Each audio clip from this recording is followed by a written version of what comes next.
Tonight on News Live at 6, the war in Israel continues to rage. We're speaking with students right here on campus who have been impacted. Plus, one legendary sportscaster and SU alum earning accolades for more than just his work, what he did while visiting the Salt City.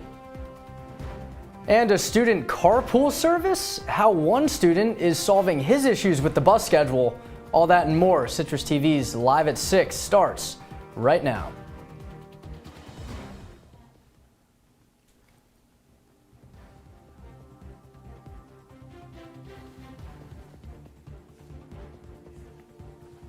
Good evening and thanks for joining us tonight. I'm Olivia Maniscalco. And I'm Bradley Hoppenstein. We begin tonight with the latest on the war in Israel. The Israeli ministry is continuing its bombing campaign on the Gaza Strip tonight and preparing for a potential ground invasion. The war is also raising tensions here stateside. Global pro-Palestinian protests are planned for Friday. New York City is just one example of many U.S. cities stepping up their police force in anticipation for any unrest. New at 6, taking things here to SU, which has one of the largest Jewish populations of any college in the country. Students are doing anything they can to help those affected by the war. Hundreds showing up to a vigil last night on campus. Leah Cohn is live in studio tonight. Hey Leah, how are students you spoke with feeling about everything going on? Bradley, we spoke with students this week who are shocked and scared about the attacks in southern Israel near the Gaza Strip. Students are raising funds for people harmed with the support of Hillel and Chabad, and last night hundreds of students gathered outside Hendricks Chapel to pray for peace. Last night, students came together at Hendricks Chapel for a gathering for Israel and to care for each other during this difficult time. Mia Gottsman, who planned the event with Hillel and Chabad, spoke to students. Mia shared with students the importance of recognizing the war as a human rights issue rather than as a divide between people of different religions and ethnic backgrounds. SU students who attended were able to seek comfort with others who understand that they are scared right now for their friends and family in Israel. Hard. Friends on gap year right now. Haven't heard back from a few. My cousin, he's a year above me. He's actually fighting in the war right now. A lot of his close friends have died. He's on one of the bases. Mia shared that she decided to plan the event after seeing other colleges do the same. She thought that Syracuse students needed a safe space for support. People need to see the truth, and really the one thing that I heard that the IDF said was the one thing you could do living in America is show the world the truth. Post on your social media what's going on, just so you know when things turn around, you were there and you saw it. To raise funds for those harmed near the Gaza Strip, Mika Bean, whose family is in Israel right now, is hand-knitting stars and hearts. She is selling them with Hillel and is accepting payment through Venmo and in cash. To close out the gathering, all who attended lit candles to symbolize the light they hope to bring to those who have died and others lost and wounded. We spoke with Rabbi Bear from Hillel, who told us they are focusing now on supporting Jewish students emotionally and spiritually. Citrus TV will keep you updated with additional thoughts from the Muslim Student Life Association. Thank you, Leah. New details now. DeWitt police have located the suspect caught on surveillance video stomping Israeli flags outside Syracuse's Jewish Community Center. DeWitt police say the suspect was a 14-year-old boy. Police also say they brought him in for questioning early this afternoon, and the boy admitted to causing damage to the flags. He was charged with criminal mischief in the 4th degree and will appear in court later this month. Well, SU's annual Remembrance Week starts on Monday. This year marks the 35th anniversary of the bombing of Pan Am Flight 103 over Lockerbie, Scotland. 270 people died in the tragedy, 35 of them being Syracuse students. Events and memorials will be held throughout the week, with the familiar rose-laying ceremony at the Wall of Remembrance next Friday at 2:03 p.m. Other events can be found on SU's website. You can stick with Citrus TV for coverage all of next week on Remembrance Week. And here on campus, the Syracuse bus schedule can be an issue for many students. Citrus TV's Brandon Myers reports on one student's creative solution. Whether you live on South Campus or you're visiting a friend, waiting for the bus is no enjoyable experience. But SU sophomore Noah Thompson has come up with a unique solution, a student carpool service. To me, it really feels like Syracuse isn't in full control over the buses, and it feels like outsourcing to the other, to the city's buses, it's a good idea. It allows there for to be more transportation and for it to flow quicker, but there's so many times that the buses are late where it says one time on the app and the buses don't come at that time. The idea behind convenience-based carpool is that if you're someone who has a car and you're driving to your class that starts at the same time as my class anyway, there's no inconvenience to you. Now, the way the carpool system works is that it splits up students into both riders and drivers. Riders will meet drivers at their car on South Campus every morning and get driven to class on Main at just the low cost of $5 per week. But the question for many riders, including Alex Petro, is whether they trust students to get them to class on time. That's kind of my only thing. I mean, obviously it would depend, and we're kind of all in this experience. You know, it's all just like a learning experience for all of us, but I'd definitely be willing to give it a try. In my opinion, if you're driving yourself, I feel like it's not really any more dangerous to drive somebody else. I would hope that you're gonna know that if you are someone who gets affected by all sorts of distractions or having people in your car, and you would kind of be aware of that. Despite a concern of trust, it may be worth the payout compared to the $164 it costs to park on South Campus per semester. I don't think that's bad, but also I don't want to charge students a whole bunch, but also you have to account for gas money and things like that, as long as it's kind of like an equal system. The incentive for people who have cars would be that they would get paid just a little bit of money, nothing super crazy, nothing like Uber where you're getting paid each and every time you drive, but it's just a little something to make it better for you than it is inconvenient. Brandon Myers, Citrus TV News. If you are interested in joining the convenience carpool, you can scan the QR code on your screen to join the GroupMe. All right, let's keep things here on campus. If you like to cook or just want some free food, the Student Association is hosting its second annual Harvest Festival and Chili Cook-Off. Next Friday, starting at 4 p.m., you can head over to the Women's Building Field and support student organizations' different recipes. You could even vote on your favorite.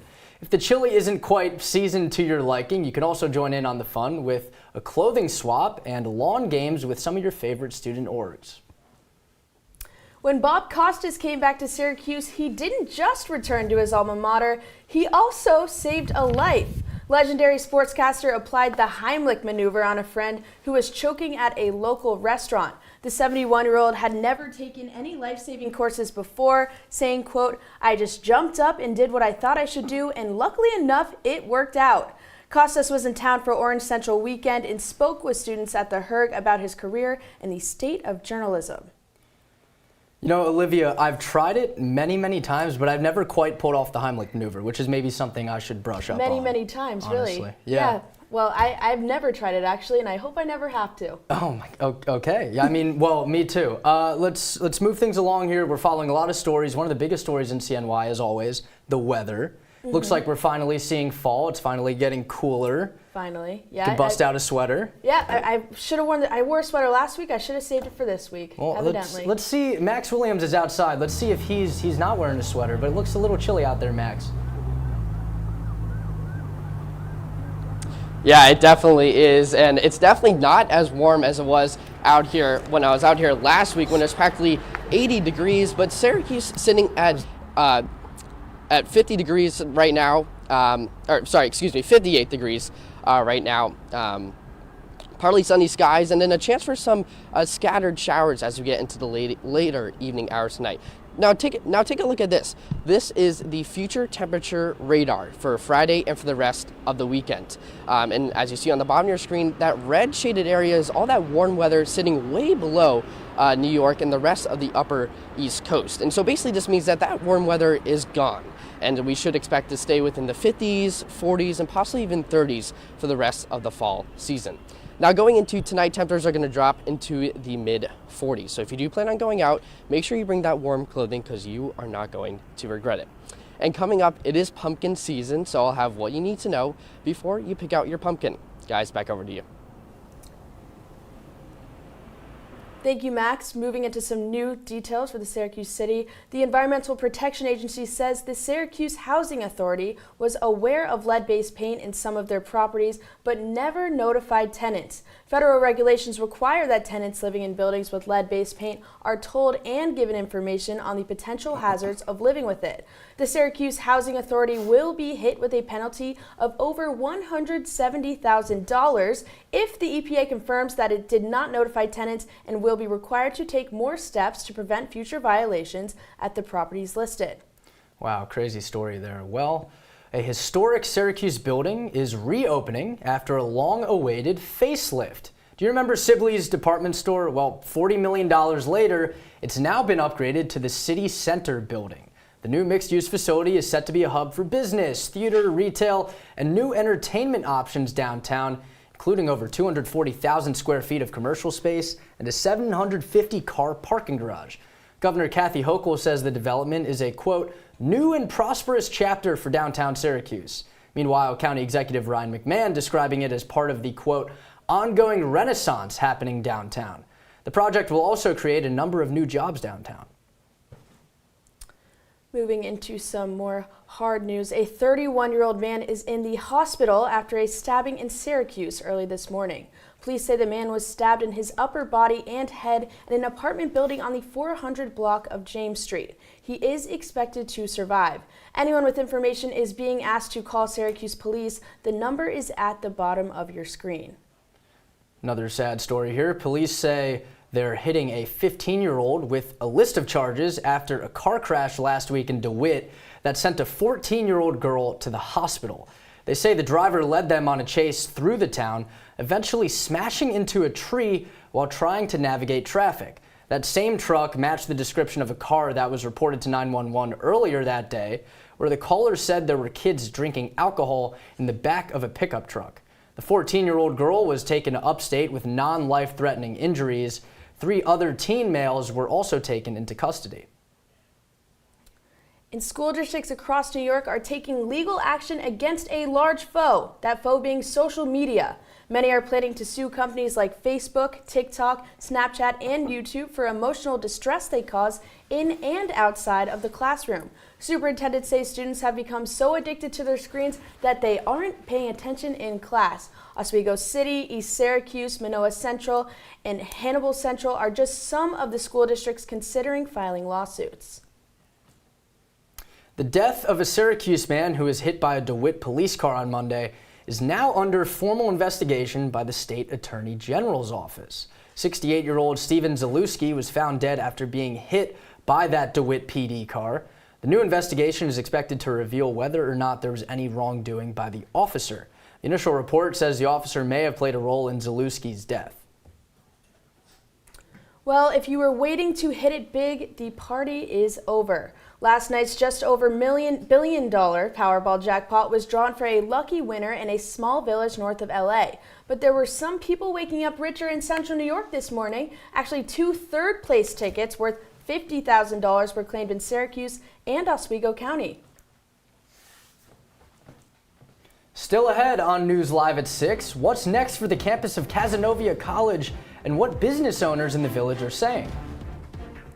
And House Republicans might be one step closer to getting a new speaker. But some members are still not ready to budge. We'll have the latest on the other side. Here's to the straggly ones, the lopsided ones, the first ones, the I miss my beard ones. And hey, I look good with this ones. But no way he's grown that in a week ones. The black, brown, red, and gray ones. That one. The itchy ones. The never forgotten ones. The ones grown by Dad. The ones grown for Dad. The started late ones. The absolutely filthy ones. The drawn-on ones, the finger ones, the pin ones. The I nearly didn't do it this year ones. And the yeah, why not ones. They all raise awareness, raise funds, start conversations, and save lives. Because whatever you grow will save a bro. Learn more at Movember.com.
You're watching Citrus TV News live at 6 with Bradley Hoppenstein, Olivia Maniscalco,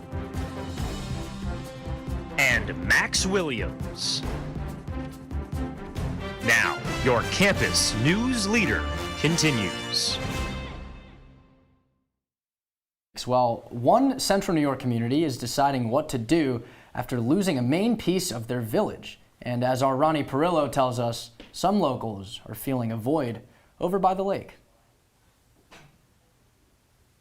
Just a few months ago, these walkways were filled with students. But this fall, it's a more chilly feeling here in Cazenovia. We don't need them, but we do miss them. At least I do. After Cazenovia College announced its closure last spring due to financial struggles, nearly 800 students and over 100 staff members were left without a campus. And the village lost a nearly 200-year-old piece of its identity. Mark Viviano owns the tea shop on Albany Street, which is right across from the school. He says while locals and kids from nearby places like Colgate have been helping business, there are fewer new faces in front of the counter. When they had their open houses, people would come to Cazenovia to see if they wanted to go to school here. And brought families in on the weekends, so I think we missed that traffic. Also, the college brought in vendors and professors. There's a question on the minds of many Cazenovia residents, and it's what this campus will look like in just a few years. Well, today the Greater Cazenovia Area Chamber of Commerce met with residents to discuss those options. Right now we're just talking about concepts, so there's still a lot of work to be done, but I'm encouraged at the level of interest by both individual community members and organizations. Cazenovians hearing several proposals today for the college site, from a school for learning differences to a senior living community. The property is currently for sale and is being leased as a New York State Police training academy for the next 2 years. Development will begin after that, bringing more visitors to the area and customers to local businesses. But college or not, this lakeside village continues to stay afloat. In Cazenovia, Ronnie Perillo, Citrus TV News. Thank you, Ronnie. On to some national news. The House of Representatives is still rudderless more than a week after Speaker Kevin McCarthy was ousted by members of his own party. House Republicans are still working to elect his replacement. House Majority Leader Stephen Scalise won the party's nomination for Speaker, narrowly defeating Judiciary Committee Chair Jim Jordan in an intra-party vote on Wednesday. That's right, Olivia. But Scalise faces an uphill battle for the speakership. He needs 217 GOP votes in order to take the gavel. Republicans met this afternoon in an effort to gather support for Scalise, but some members still saying they'll vote for Jim Jordan on the House floor. Without a speaker, Congress is unable to offer any aid to Israel in its war with Hamas. Coming up, rain is on its way for the weekend. I'll have what you need to know. Stay with us. Go to an excellent episode of Live from Studio B.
From the Citrus TV Weather Center, this is SU's most accurate weather forecast.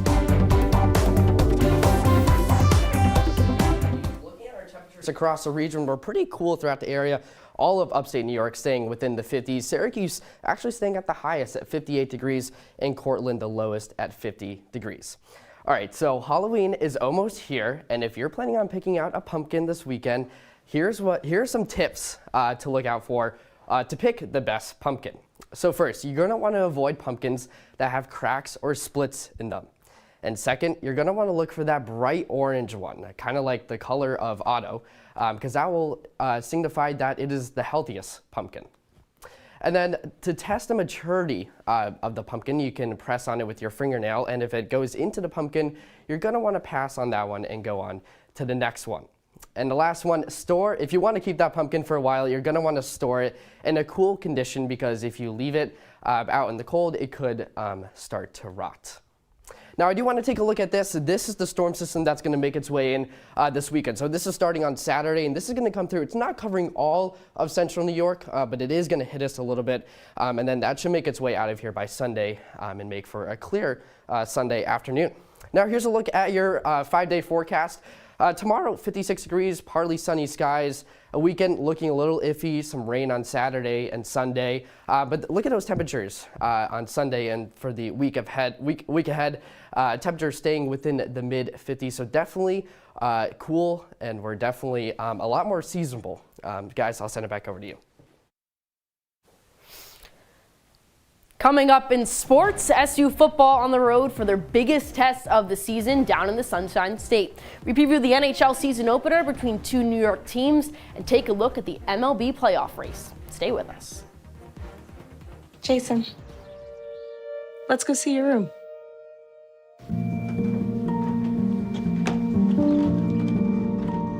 What do you think? We kept it a little spare so you can decorate it how you like.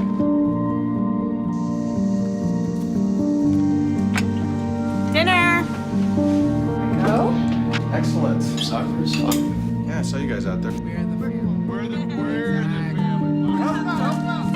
Yeah! Oh, I thought you were on my team. Wait.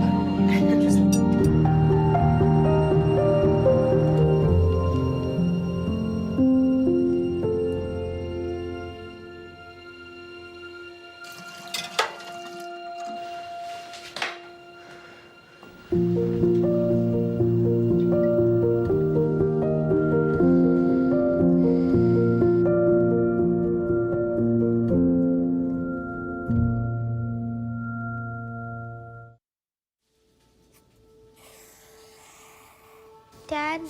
Just 1 minute, okay? Hey, Bobo, do trees tell each other stories? I'm sorry. I'm afraid I don't know that. Hey, why don't we go find out?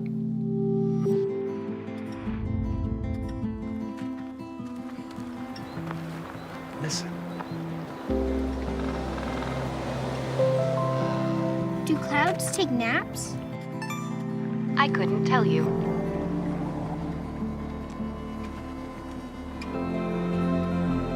Can birds draw pictures? I don't have an answer for that.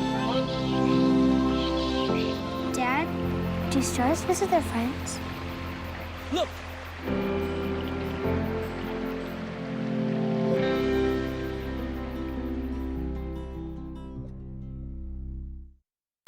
And now, your CitrusTV Sports Report. Syracuse football is desperate to get back on track after 2 weeks of crushing losses to high-quality foes. And the task at hand doesn't get much easier. Welcome to sports. I'm Chloe Smarz. The Orange traveled down to the Sunshine State to take on the number 4 team in the country in Florida State. SU hoping to beat their odds and get their first road win down in Tallahassee in the program's history.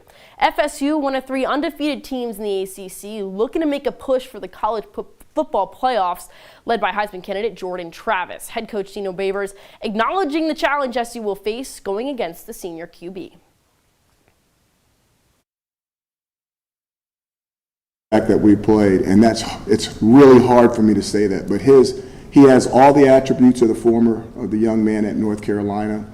His desire to win is amazing. You can see it in his play.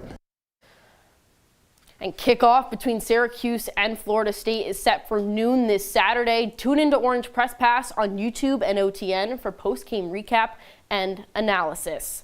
And winter is coming, which means basketball season is nearing close, and Orange fans will have the chance to experience the new era of SU hoops this Friday. Syracuse women's and men's basketball will host Orange Tip-Off, a family-friendly event that will feature scrimmages from both teams, shooting competitions, and a chance to meet this year's players.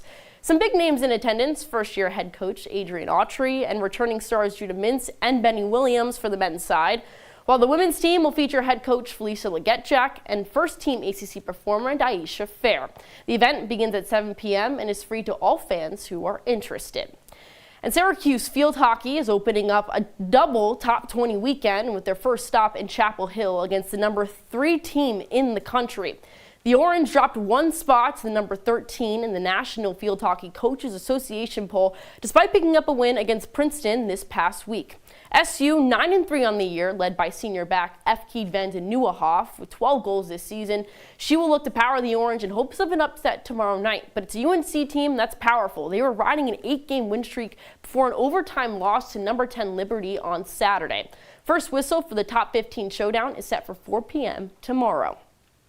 And on the ice, we're less than an hour away from the season opener for the Rangers and the Sabres in Buffalo. The Sabres reloaded in the offseason with young talent, including rookie goalie Devin Levi, hoping he can improve their goaltending position. They try to break a 12-year playoff drought that was missed by 1 point in last year's campaign, while the visiting Rangers look to bounce back after losing in tough fashion in round 1 to the Devils in last year's playoffs. Puck drop between the two New York squads set for 7 p.m. tonight at KeyBank Center. And on the diamond, the MLB playoffs closing in the final 2 teams. The Arizona Diamondbacks punched their ticket to the NLCS last night with a sweep of the Dodgers. The Phillies looking like the team to join the D-backs, now up 2-1 against the number 1 seeded Braves with a 10-2 win last night in Philly.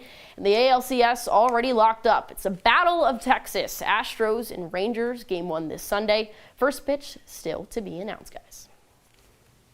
All right, Chloe, thank you so much. A lot to follow there, but the Orange have a very tall task in FSU this weekend. Max Williams with Wake Up Weather after the break.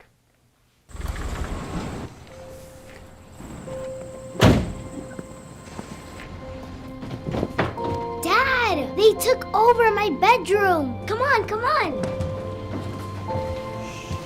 Okay, Dad. 1, 2, 3.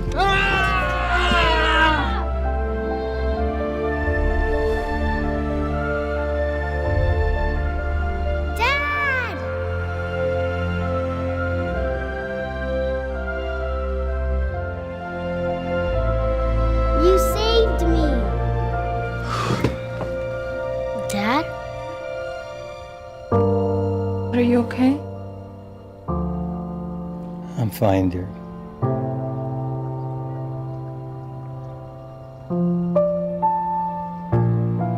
Your hero needs you now, and AARP is here to help. Find the care guides you need at aarp.org/caregiving. There's one thing you can never have sex without. It's not something you buy. Or something you take. In fact, there's only one way to get it. It has to be given to you, freely. It's consent. Because sex without it isn't sex. It's rape. Consent. If you don't get it, you don't get it. It's on us to stop sexual assault. Learn how and take the pledge at itsonus.org. When you wake up tomorrow, it's going to be a little chilly with temperatures in the 40s, guys. Max, thank you. That's all the time we have tonight on News Live at 6. I'm Bradley Hoppenstein. And I'm Olivia Maniscalco. Follow us on social media. Have a good night.